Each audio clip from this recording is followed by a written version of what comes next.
We are going to be talking about this myth that once you get on the spiritual path and once you awaken, that life is somehow now going to turn easy.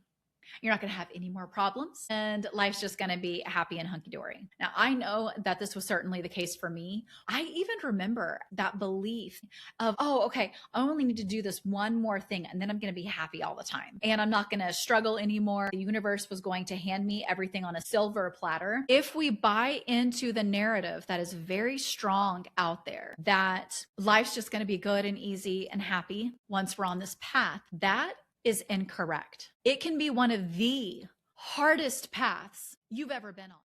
Welcome to Embodying You, a podcast of spiritual exploration where nothing is off limits. You'll hear raw, behind the scenes stories from people awakening to their soul's path and how they became the healers, mystics, and intuitives they are today. You'll also experience real-time intuitive sessions and healings where struggles transform into breakthroughs that you can bring into your own life. Along the way, you just might recognize yourself in the stories shared. This is Embodying You. Hello, and welcome to today's podcast. I'm Tiffany Hart, your host, and this is Embodying You.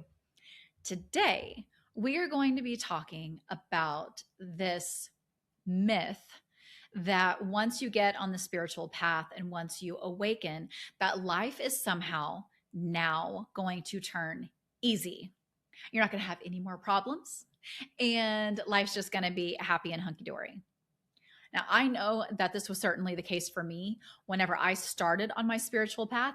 I even remember having a good couple of years where that belief was really in me of, oh, okay, I only need to do this one more thing and then I'm going to be happy all the time and I'm not going to struggle anymore. And I also felt like the universe was going to hand me everything on a silver platter. Like, for instance, I remember probably starting back in 2021 that I believed the universe was going to hand me basically $100,000 just on a platter, because I had this knowing that whenever I really started working on my business, that I could make $100,000 a year.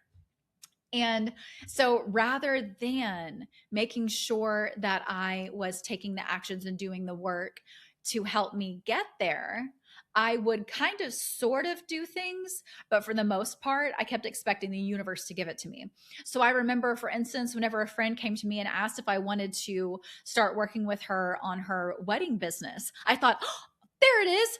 There's my $100,000 a year. And then that didn't pan out at all. I ended up having one job at one wedding with that, right? And it went on from there. Okay. And I'm still not there yet. Who knows? Maybe by the end of this year, maybe miracles will happen and I will have $100,000 a year just in my business. I have no idea. I'm keeping space open for miracles. However, the difference now is I am taking the aligned action, but I've not always been happy doing it. And so it's been this long path between where I was, where I thought everything was going to be handed to me. And well, I'm even remembering a time when I was taking a walk in a neighborhood on break from what was my full-time job then. And just going through the neighborhood, and I was just enthralled with all the houses and the way that they were painted and the way the landscaping was, because everything there is a little more wild. It's a city called Norman. It's in Oklahoma. And the neighborhood that I would walk in was kind of near campus. And oh my gosh, they had really, really cool houses and just really with really inventive architecture. And if I haven't said this on here before, what I truly believed that first career would be for me was interior design or remodeling homes or something like that. I mean, when my last husband and I separated, I almost was able to move into a home rent free so that I could work on the home while I was living there. Now, the guy ended up saying, oh, wait, she has kids. Oh, no, never mind. She's not going to want her kids to live in this situation. And I didn't see it for myself in person, but that was something that I had manifested. I had been asking, like, I wonder if I could live somewhere rent free or very cheap and I could do work, because remodeling homes is something that I've done since I was in my 20s. Whatever home I would move into, I would remodel it, work on it. Sometimes that meant knocking down a wall. Sometimes it meant retexturing. Sometimes it meant tearing down a ceiling. And sometimes it meant redesigning the bathroom, or, later on learning to do macrame, like what's behind me, and different projects like that. So that was what I believed it was. And again, I just kept expecting the universe to hand me the 100 grand a year job on a silver platter. And I will say that does happen sometimes, right? We all know people who have been handed something where we go, how'd they get that? I've been working. How'd they get that? And so there was just a conversation I was having today with a friend of how do I want to say this? How does this want to come through? When we start on the spiritual path, if we buy into the narrative that is very strong out there, that life's just going to be good and easy and happy once we're on this path, that is incorrect. It can be one of the hardest paths you've ever been on. Because here's a question for you. Those of you who've been listening for a while, you know that I talk about things that mainstream society does not think are normal. I wouldn't have thought the things I talk about were normal even 5 years ago. But where I have come to is they are true. And I'm not asking anybody else outside of me. I'm using my connection with God, my highest self, and my guides to see what is actually true. And the thing is, the things that I'm getting as truth, as universal truths, are also universal truths that other people have that haven't been outsourcing their power to other people, outsourcing their knowledge to other people. And when you become someone who does start to really trust yourself, because trust is huge, when you begin to really trust yourself and tune in and ask questions and channel information, because we can all channel information, it's just learning how to do it. And then again, the big thing of trusting ourselves. But when we do, we are given information that once we receive it, it lands in our soul as such truth that it cannot be denied. It's like right now, if someone were to come to you, someone that you really love, and say, hey, the sky is purple, you would say, I mean, I know it's blue. I know it's blue. Well, how do you know? Well, because I see it with my eyes. I feel it with my senses. Like it's there. I know it. I know it as truth in my soul that the sky is blue. And some really scientific people could come in and throw that under the bus because, it's not really blue, la, la, la, la, la, but our eyes perceive it as blue. Okay. So for those of you who are starting to get technical, let's just call it blue through our eyes. Let's say that the collective, we as a society, have come to an agreement that the sky is blue and clouds are normally white. Okay. So when you have a knowing drop in, when you channel something that as you channel it, you give yourself chills. The chills of confirmation, or your eyes start watering. You get this confirmation of, holy shit, what I just discovered is true. And it's not what I've learned. It's not what I've learned from society.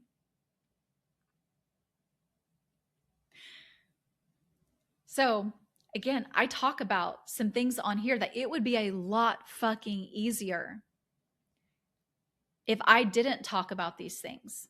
I would be a lot more accepted. In fact, I used to have family members and friends say to me often, oh, you should have an HGTV show. Like whenever I would go places, I would get compliments on the things that I would share in my stories and on Instagram and the projects I was doing. And I cannot tell you how many separate people told me you should have an HGTV show. And That's always actually been a dream of mine. I think it would be, I still am open to that. Okay, maybe I will one day. Maybe it'll be a combination of rehabbing homes and doing energy work on the space or on the people or whatever it is. That's actually an idea that I had one time, is that I would help people remodel their homes and remodel themselves, right? Like do energy work on them to help them become the best and highest version of themselves. And so who knows? Maybe that's a TV show one day. Maybe it's not. I don't know. We'll see. But that would have been a lot easier of a path. But instead, I have a path where certain people around me do not accept this side of me. Some people I'm very close to do not accept this side of me. I'm lucky in that even those people are very loving people. And so we just don't talk about this side of things. I don't hide myself, but I'm not going to them and trying to convince them that I'm right. No, they're on their own soul path with their own beliefs. And if they are meant to discover some things that I view as truths, then God will show them. The universe will show them. Okay. And right now I am thinking of a few people who are definitely very religious in my life, who have let me know in a loving way, I do not agree with what you're doing. And this has happened as far back as about 3 years ago to 2 weeks ago. Okay. No, not even 2 weeks ago. But so it would obviously be a lot easier if I was doing something that most of society hadn't I'm gonna make a bold statement that most of society hasn't been brainwashed into believing otherwise. I'm just saying it. I was once brainwashed too. I once believed the narrative that we get in TV shows, movies, songs, all the things, church. I mean, I grew up Baptist.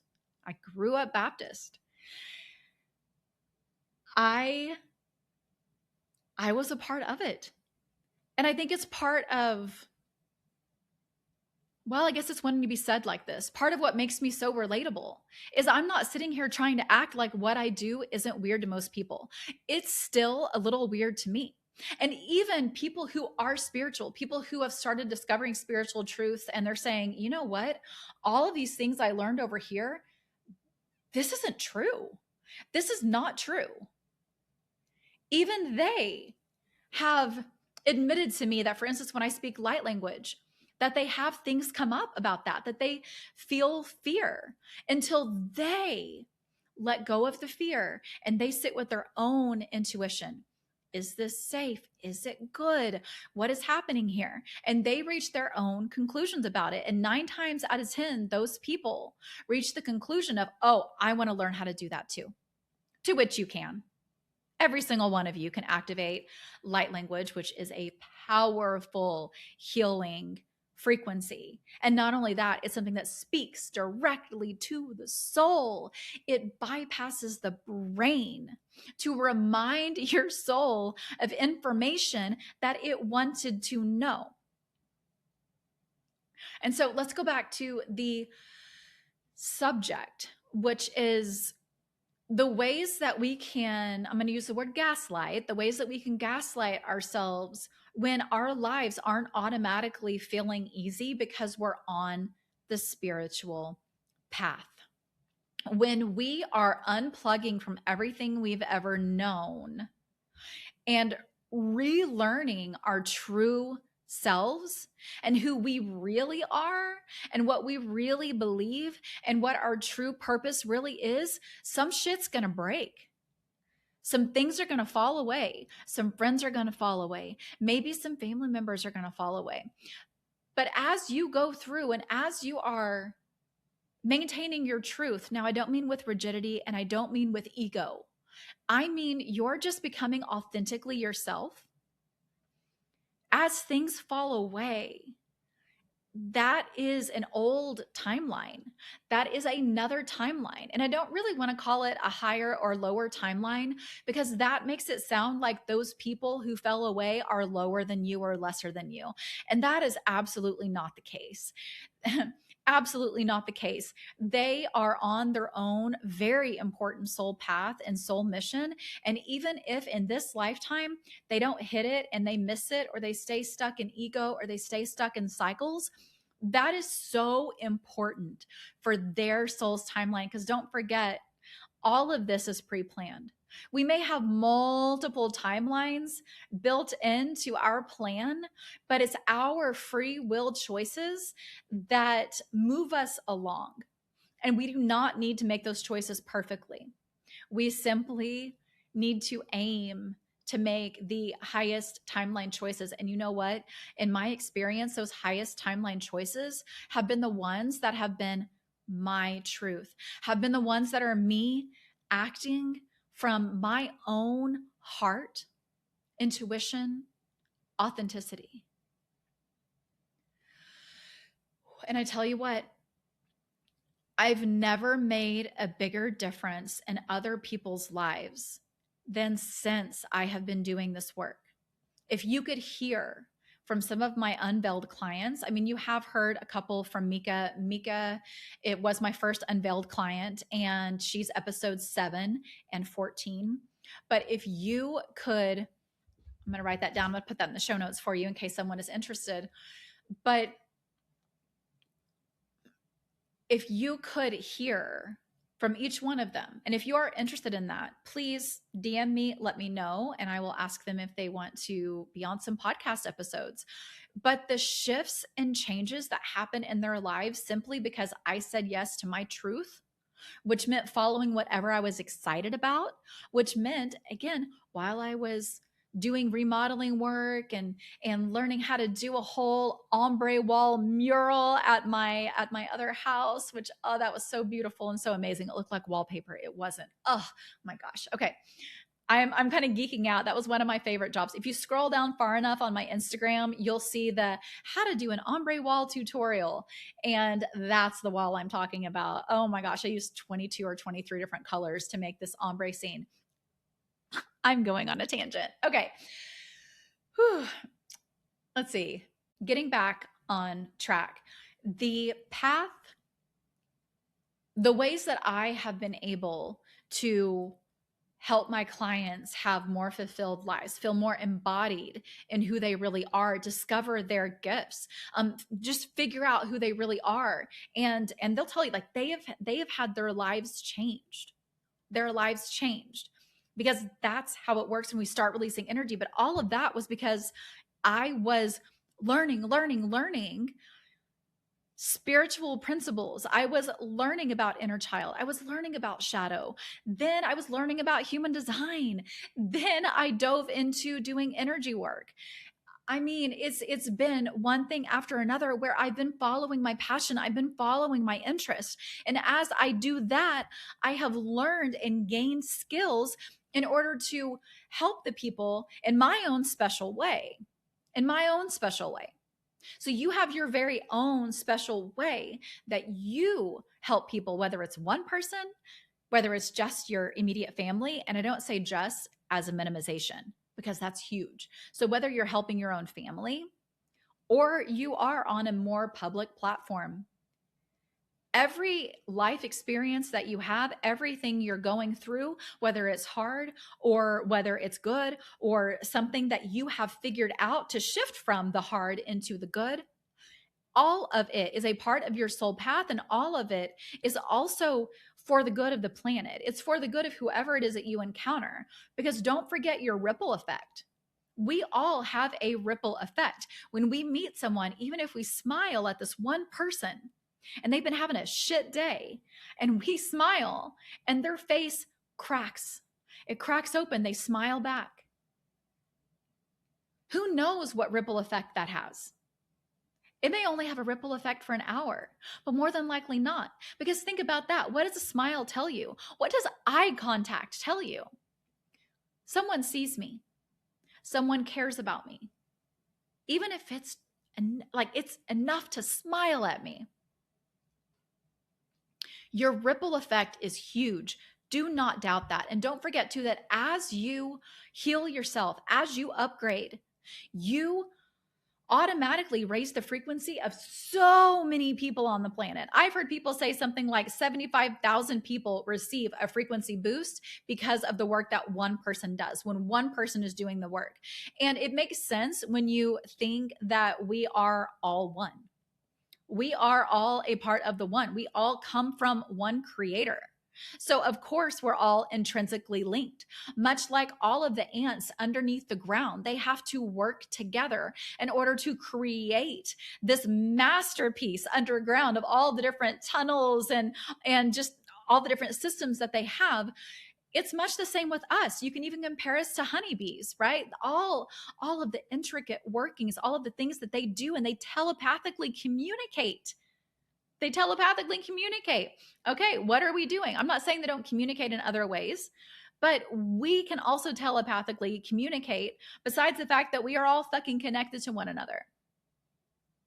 And so this whole idea that when we're doing the spiritual route that it's supposed to be easy, that is something that has been purposely planted into the spiritual community so that we will get distracted believing that we're not doing it right. And guess what? Most of us have have the belief that we are not doing things right because we have learned we have to do them perfectly. And we have learned that we have to do them like everybody else. Think about the school system, or think about potentially your parents. If you have a parent that was a perfectionist or that was anal or whatever you want to say, or maybe you are yourself, right? We can all work out of those tendencies, the perfectionistic and anal tendencies, the ways that are not meant to truly be us. But we have to remember that we also have, I believe, as a society, been very purposely taught that we are supposed to be perfect. We're all supposed to be alike. Don't be different. Don't be different. That's dangerous to be different. Not only in this lifetime, but in past lifetimes. How many lifetimes? Most of us have had many human lifetimes, okay? A lot. So there are going to be many lifetimes also that we learned it was not safe to be different. I mean, you can even think of something, again, in the spiritual world, this is kind of a cliche thing to say, but you can even think of the witch wound of, those of us, we probably at some point were persecuted for using plants as medicine, right? Or doing energy work or praying to God. If we were a woman and we weren't supposed to be the ones praying to God, the man in the family was supposed to be the one praying to God. There are just so many ways. And so just remember that you're not doing it wrong if your life doesn't feel easier. There are ways to make it feel easier.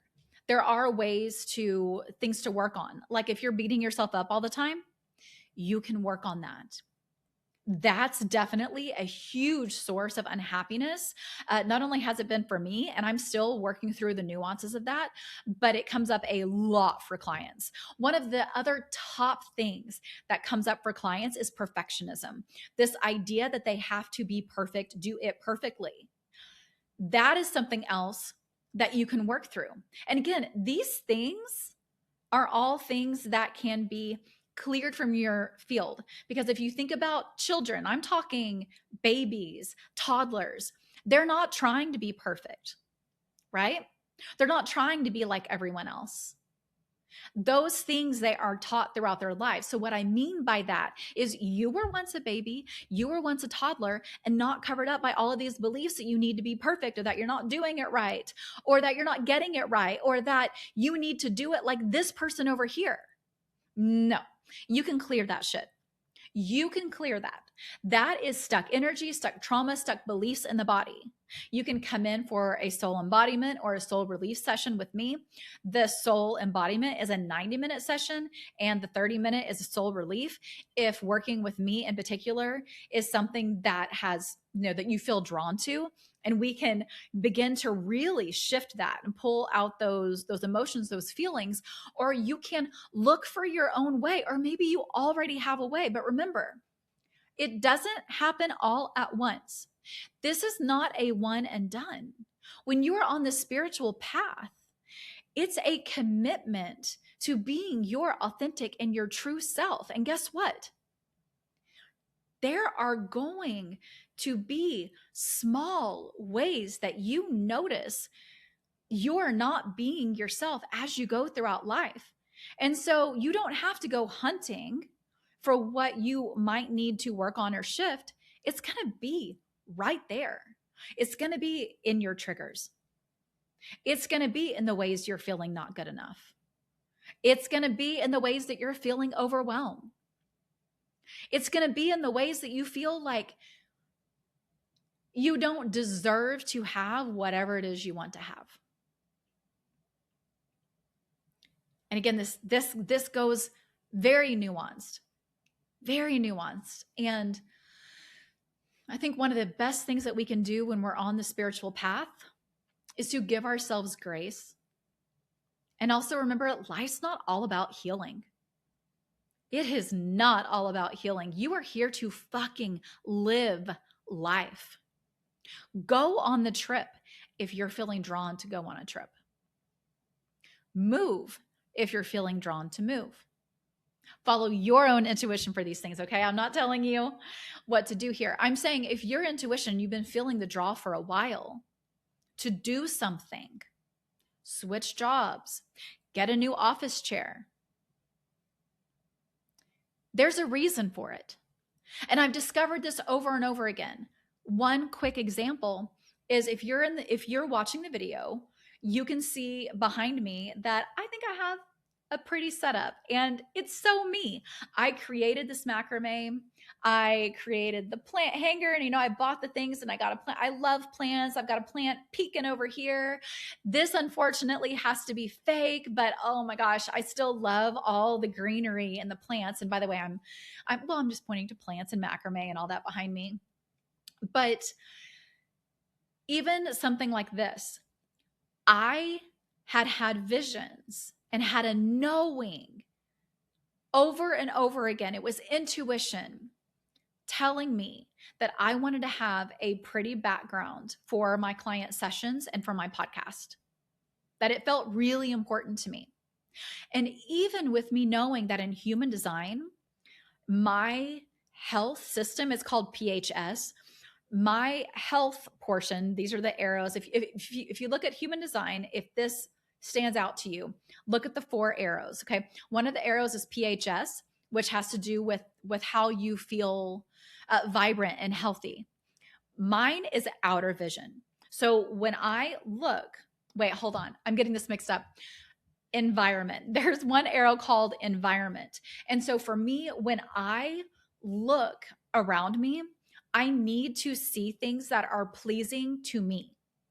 Otherwise, it makes my energy feel a little frantic, a little off. And let me tell you, this is so true. And then I also have outer vision in my PHS, which is right now it's wanting to be explained in the way that I'm telling you as more of like a mental health system. So I need to kind of get things out of my brain and see them in front of me, ideas or whatever it is, or else, again, my energy feels frantic. So I have this outer vision in both my PHS and in my environment.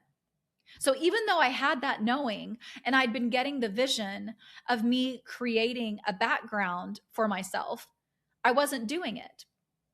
Not until someone else came along and intuitively was looking into something for me. And she was telling me that I needed to have a setup that looked professional, is what she said. She was like, you need to have the background, you need to have lighting. And so because she said it and I trusted her, I said, okay, all right, I'll do it now. I'll do it now and I'll report back to her. And so I did it. I did it all. I have this, I have lighting. Maybe it's not all perfect, but hey, again, it's not about perfectionism. And even the fact that I felt the need to say that I felt the need to say, hey, it's not perfect, that is also an underlying trigger that I'm going, ooh, okay.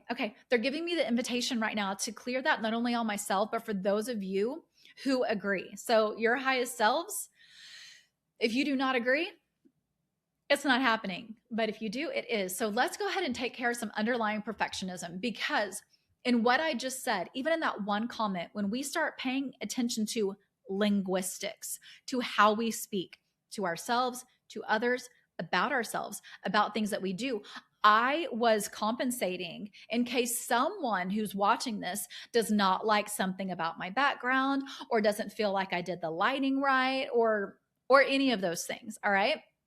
So it had to do with judgment of not being perfect, of not doing it perfectly. Okay.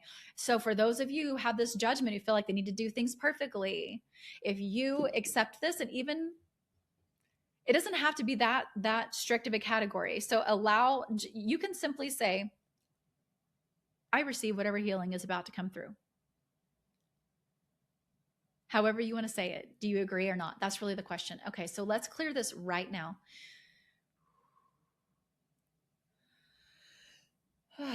Ishatan luanam ur marakel aiken tiram ura mala tatakike uale merete kener eliamura tatapare tatekele nana kuale merete teshete kelama watata imerelia tu uatamer teken mala. Ya paparana la shute ke amaratu te lena na shu parne tere elena makaka eleta shite te shatata mora lota te kiar. One of the ways that my body has given me to know for sure that I've released energy is the sigh. So if you hear me on the podcast sigh, or you come into a session with me and you hear me sigh, it is especially if I have to really take a deep breath, it's a big energy release. And so I felt that for everybody. So let's translate that a little bit of what was just cleared. So hold on.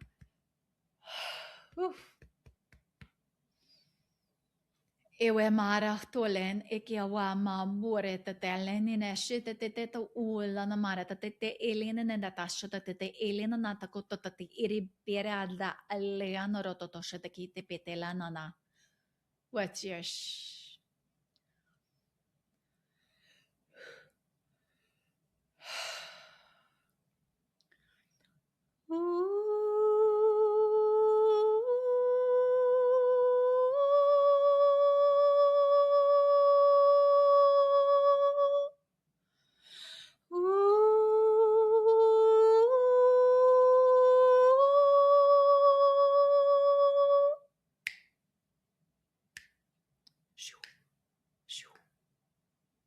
Yahtuale na rakapota nenekele na nakwale e tata namura kirenena.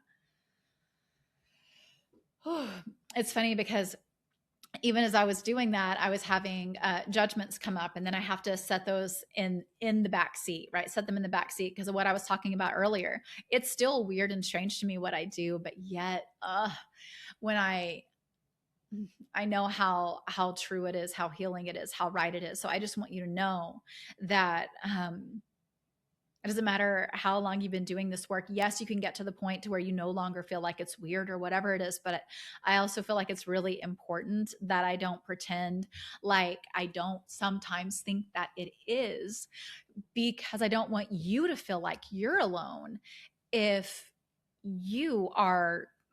I don't know. There's a book I'm reading right now where she talks about, like, so you're officially crazy. And it's true. Sometimes you do, maybe, or you're like, am I actually, I never wondered if I was going crazy. But I know people who have, and it's a real thing that comes up for us. And especially being afraid that others might think we're crazy. Okay. All right, so let's translate a little bit about what we cleared, what we healed. Well, definitely we cleared from the bottom of the lungs. A lot of times what can happen is when we feel like we cannot take up space wherever we are, like we're not allowed to be there. Maybe we bump into someone and we automatically say, oh, sorry.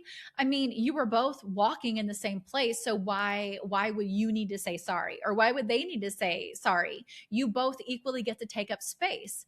And it could be instead an, oh, excuse me, or something like that. But I'm sorry, I'm taking up space. Sorry, I'm here.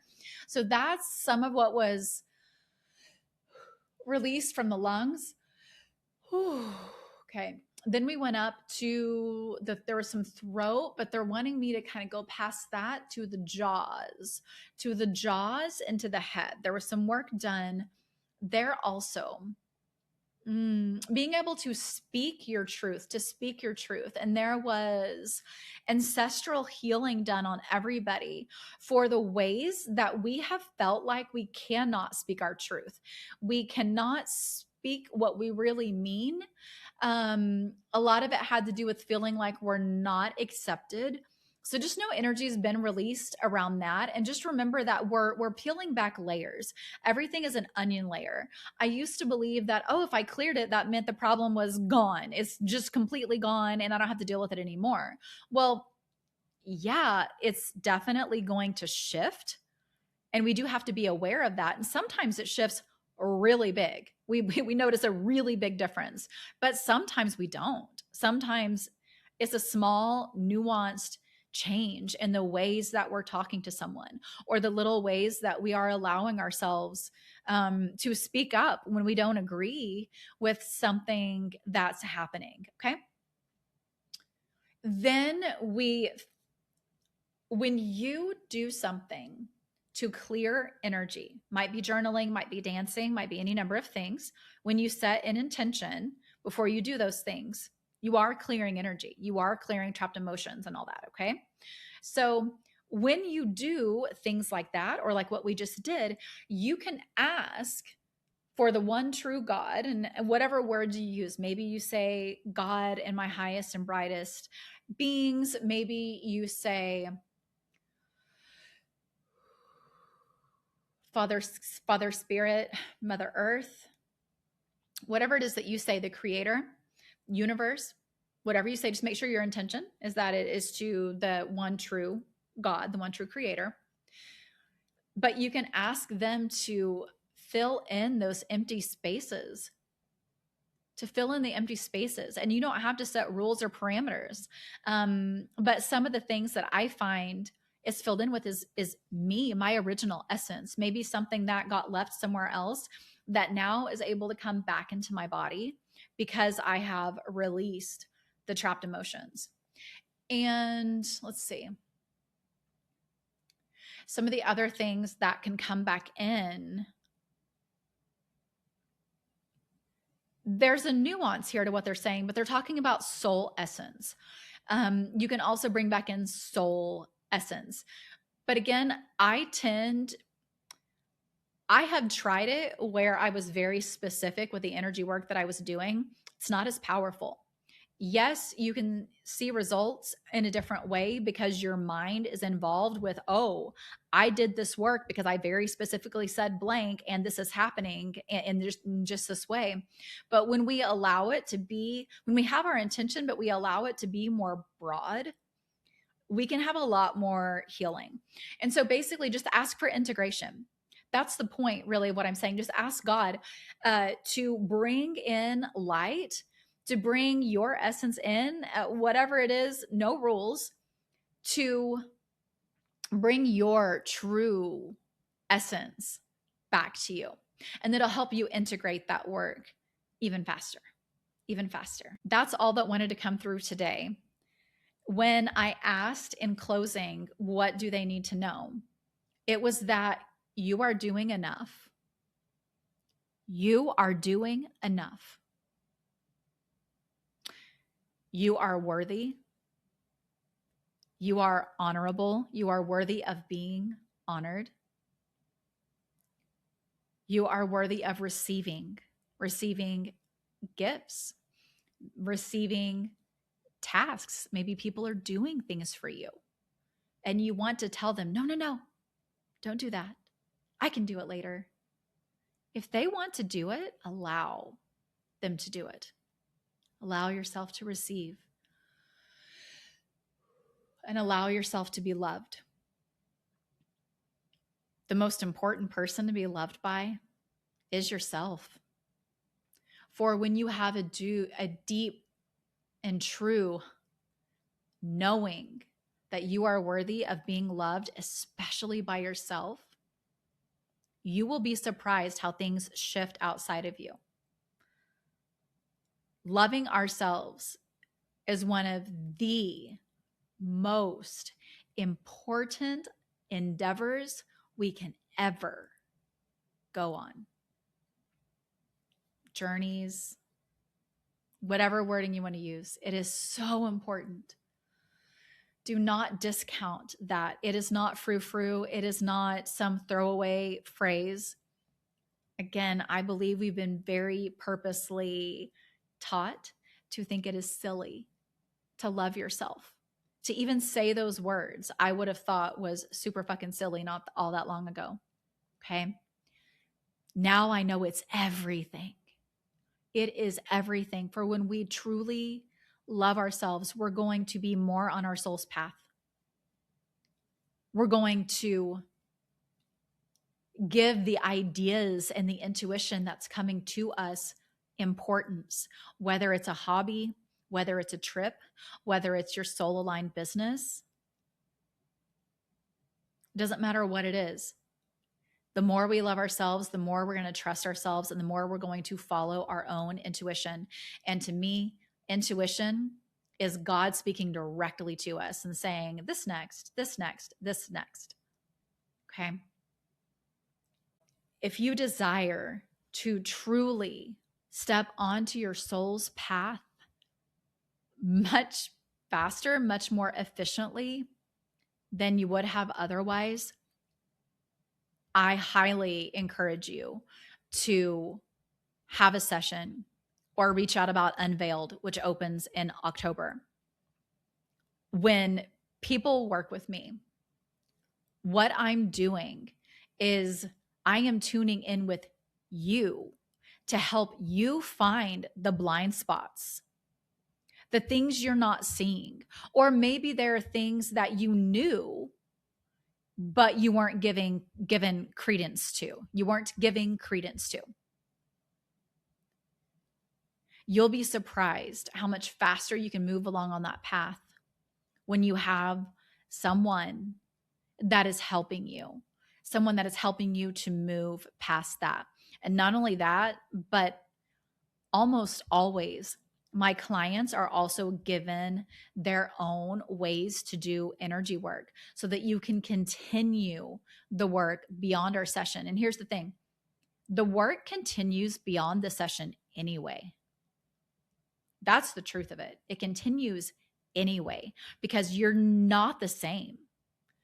When we remove energy, even when we just release a few trapped emotions, you're not the same person because you're not going to react to certain situations the same way that you did before because those trapped emotions are not going to blow up. They're going to have exited your body. So if you're desiring this kind of support, I have 30-minute soul relief sessions or 90-minute soul embodiment sessions.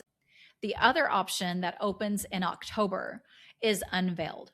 I'm not sure as of right now how many spots I'm going to be opening up for Unveiled, but what it is, it's a longer container where you come with your goals, you come with your pain points, and we consistently over time work on them. And that's how you have the biggest shift. The whole reason why Unveiled came about is because I was asking myself, how am I able to change so fast and so rapidly? But there are people I know who are having energy work done, but they're not having the shifts and changes that I'm having. They're not like moving ahead as quickly as I am.